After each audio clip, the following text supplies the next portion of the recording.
Yeah, what's he gonna do? What's he gonna do? He's bouncing on lava. He went the wrong way. A tough situation. Taking the L there, JT.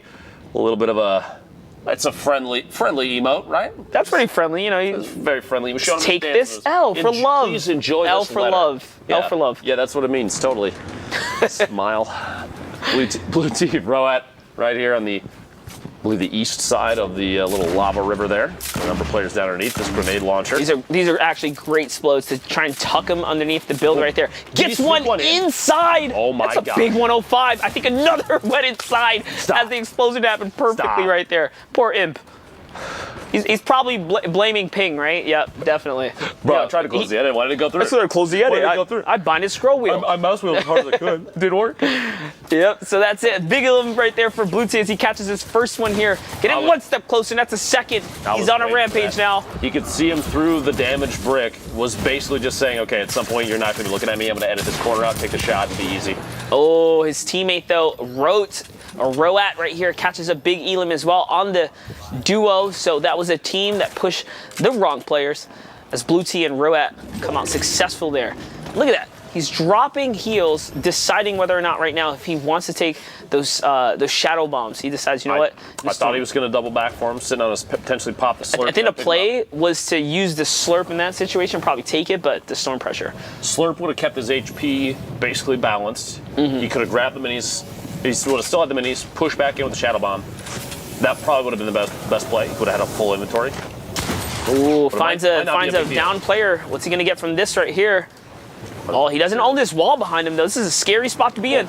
Roat's off. Honestly, even scarier. As soon as you get stuck in that geyser, you're forced into a fly. You're going to land. Lucy just opens up like, yeah, I got by his teammate. Come in here, Perfect buddy. coordination.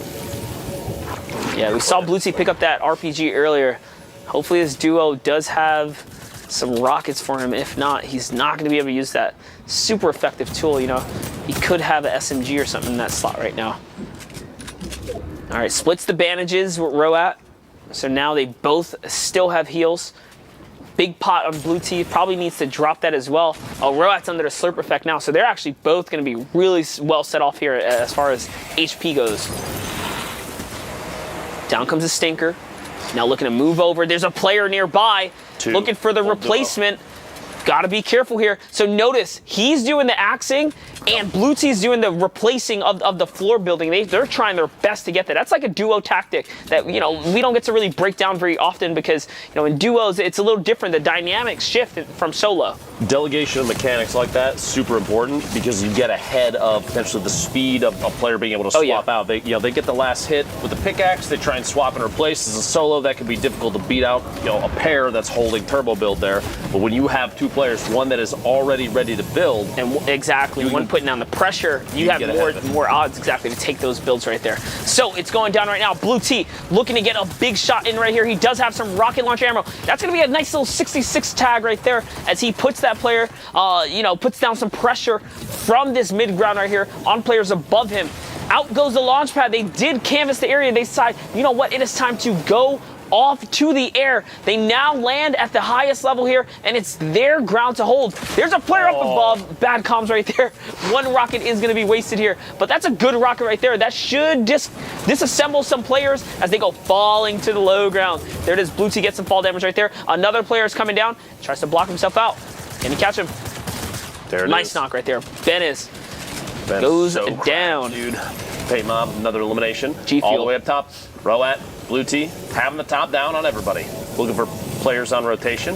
Any chance to take a couple shots, pick up a couple more points for Elims. Very big wall spar in the middle of the box there. Over to the outside, Mars rotating across, and Lex still inside that baller. Natty's throwing all the fireworks in the inventory right now. The dynamite are out. Is it going to convert onto explode? We see players like Hogman use dynamite a lot in the end game in these congested zones. They'll chuck all of it on one spot. We've seen big chains come out of that. About 30-something builds here, so he's about 300 mats here, not too bad. This is definitely enough to continue the pressure here. Nat's looking for an offensive push right now. Doesn't quite see him, he's waiting for that player to get in that box, but being that he moves on, the metal's gonna heal up, doesn't matter. He's not gonna go in and contest that one. Oh, looking for the edit there. Misses it twice in a row. The door stopping a potential elimination.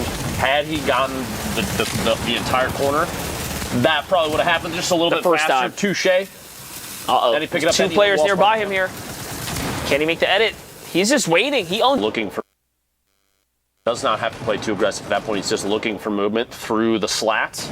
Look at this hold right here. Roat and Blue T on 2 different effective layers, but both of them so high. Roat's just so confident in the aggression right here as he pushes right through. We see Roat in the previous skirmishes known for getting elims. I remember it dates back to like Winter Royale days, using storming, anything to his benefit to dive on players. Roat is that guy you don't want to go against, that guy that you ask, why did he storm push me? Because he's ready to bring it there. He's going to take it there with you. I mean, let's be real. Storm push means an elimination. Sometimes it does. Place. In that moment, I just want to talk about how fast that was, because he got tags with the SMG, got the wall replaced, then the edit to follow through with a pump shot to get both eliminations. Are you kidding And it was so me? calculated. He even crouched at the perfect time because he did the edit intentionally. That's a big 64 right there. On the hunt again. He's got the wall. He looks for another little cheeky shot. Doesn't quite connect right there. Remember, it's Roat and Blue T. They own all this. Blue T's just firing shots down. He's making all the edits. Bye-bye, E-Rad spams L1. If all this material belongs to Roat and Blue T, I almost guarantee a victory royale at this point. Roat taking a big hit by Okers on the outside. Pan still up above. Blue T does have the ultimate high ground. The assist from a teammate right now will be key for Roat. As it's a 2v1, they're going to apply pressure on both walls. Easy Same push thing. in. Let me see that. Let me see that, Elam. Where's the victory royale? I'm 1 HP. Come on. Is it? Go ahead. Go ahead. Just jump in there. Don't worry. Put the crosshair on the player and shoot. There you go. You just look at him, point at him, pull the trigger. Done and done. Point and click. That was absolute domination from this duo. Roat, Blue T picking up 11 eliminations, a 21-point game there. And at the end, that felt like complete control of the entire area. They had all the surfaces. They went for all the edit replaces. Everything was like clockwork. Yep, Roat did a disgusting job there holding the positioning and just pushing all those players. I love it though. Blue T, putting down the fire. Teammate replaces the wall. They did the same thing at the end there for a second there, except the roles were swapped. When Roat starts putting up the fire, Blue T takes the control of the walls.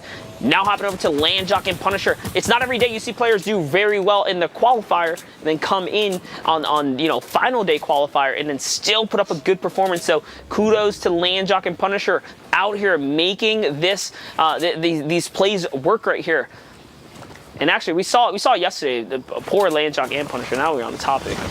My guy Saf just like dismantled both. You really gonna bring that up? You gotta take it there, man. How you gonna do that, dude? Had to. Just in case you forget. You know what? They heard you. Leo goes down. Big shot there. Landjock's picking up an Elam. That's 2. The teammate. 2 in the box. Is he gonna be able to convert here? Oh, it's a trap right there. It's not his trap. He's hugging the storm though. What do? You either step into the trap, get knocked, hug the storm and get knocked. Either way, whoever did damage to him last, if it was in the last couple seconds, they're going to get the point for that regardless. And Punisher is not going to be able to pick his teammate up. Punisher's thinking about it though. He knows Jelty there is very, very weak. So okay, Jelty's out now. Now taking a look at the rest of the map here. Hopping on over to Tempo, Sizlucky, and Brush here. As they are on the hunt. They have the zone more or less. They were very close to it. You can see all these players trying to just fly across the map here. They're trying to fly across the map. Nothing's going to connect. But now it's time to just keep it up. Keep it up. So, Sizlucky lays down some fire right there. Doesn't quite connect. So these guys are just using these guys. This is what makes this place so weird to battle in, right? All of the geysers. All this natural rotation. It's extremely advantageous for players that maybe didn't have the best situation running into this point, because you've got essentially free community rotations. Yeah, you didn't come across like maybe a redeploy, a launch pad, a rift to go. You've got geysers left and right. The problem is you're also going to have people that are camping those, just sitting and waiting, looking for people that are jumping on or pushing for it. And so even right here, Sizlucky's POV for just a second, there was a player sitting up in a little box. You see him right there. It looks like not orange TV all the way up in the top right. See that window? Yeah. That window is someone looking for people that start taking moves. And they're going to take shots. A rocket from the same area all the way up top. Well, Dom and Bugsy, honestly, at this point, kind of living easy. Right over here on the edge. Just hanging out. Got a little zone favor here. They got to be happy about that. What they should do is probably elevate themselves just a little bit, get themselves out of this low contention and see if they can get some other players or put the pressure down, right? It's only 13 seconds that you're going to have this super favorable opportunity to really position up. But if not, they're going to be forced to go with the ground rotate. So we'll see how this ends up playing out for this duo here, as they know there's a player nearby. Look at how they're doing the edits right there. That's a good little 35 right there. Small advantage. Still on the hunt here. Looking, and there it is. Shadow Bomb. He is off now. Oh, he's even gonna. I was on the water. Expecting just a quick dip in on the materials and everything that was sitting there. So only 91 builds right now, but boxed Remember, up. if the longer you are on the ground, the more likely your timer's going to be up. So gotta be careful. And that's actually Chile who goes down right there. Nice little shot from Bugsy. Gonna be a quick come up on some loot. And boy, who's